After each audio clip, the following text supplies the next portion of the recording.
Le Tribunal administratif du Québec et la Commission d'examen des troubles mentaux.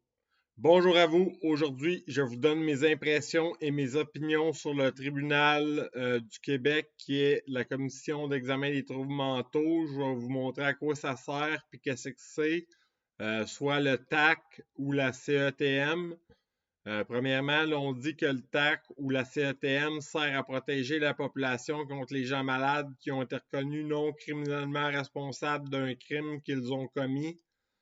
Premièrement, je pense que ce tribunal est très sévère et que parfois il laisse les patients se faire abuser par leur psychiatre et l'équipe traitante qui en veut toujours plus et qui sont parfois de purs imbéciles qui opèrent des traitements exhaustifs et ils abusent avec les ressources de réadaptation et les ressources d'hébergement aussi pour faire chier les patients.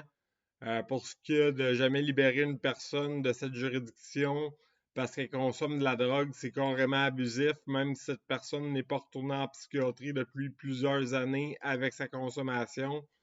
Je ne suis pas d'accord de mettre les conditions de ne pas consommer de drogue à tous les patients sur la CETM.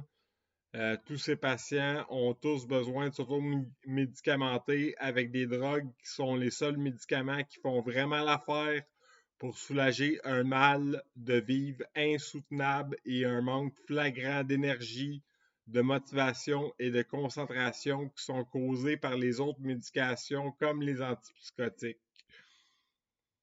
Il n'y a pas beaucoup de personnes qui sont capables de respecter ces conditions-là à la lettre.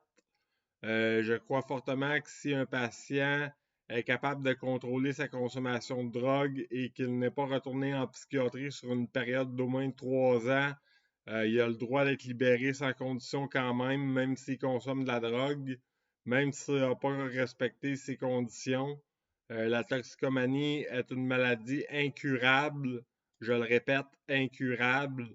Habituellement, les conditions qu'ils peuvent émettre sont ne pas consommer de drogue, garder la paix, résider dans un endroit approuvé par l'hôpital.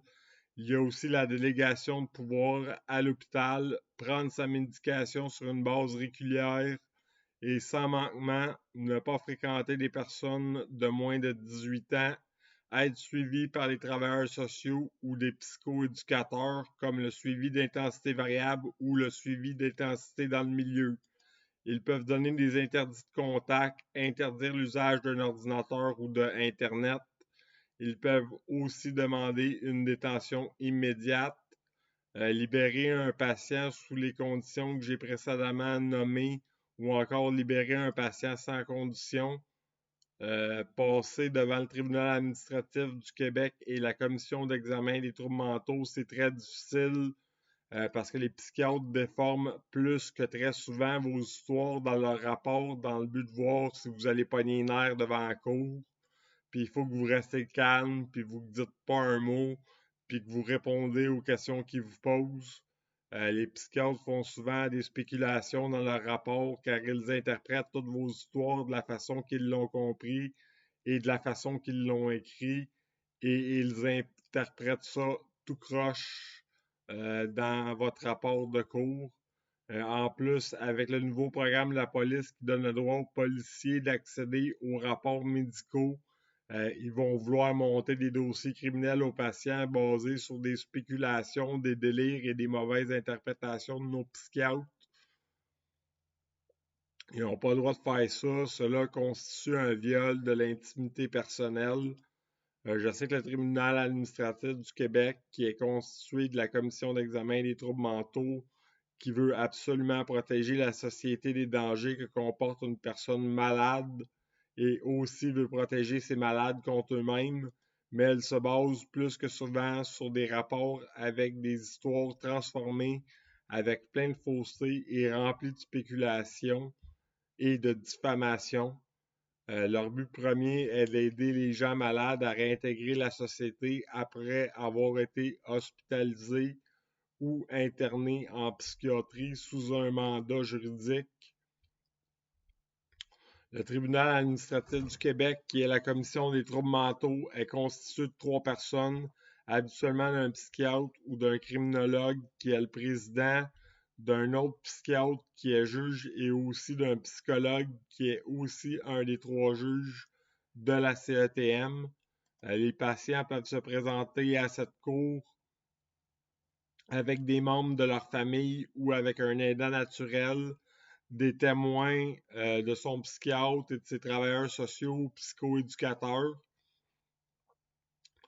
Il y a aussi l'avocat de l'hôpital qui est toujours présent à cette cour.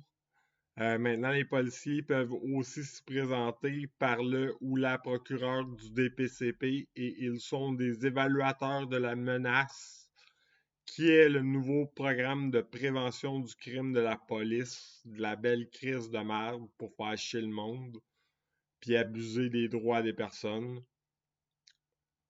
C'est un manquement à la Charte des droits et libertés en passant.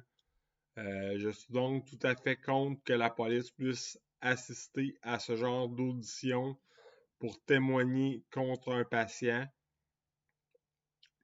J'espère que je vous en ai plus appris sur le système juridique en santé mentale. Merci d'avoir écouté la vidéo et de la partager avec tous vos amis et connaissances sur les réseaux sociaux. Je vous souhaite une bonne et excellente journée.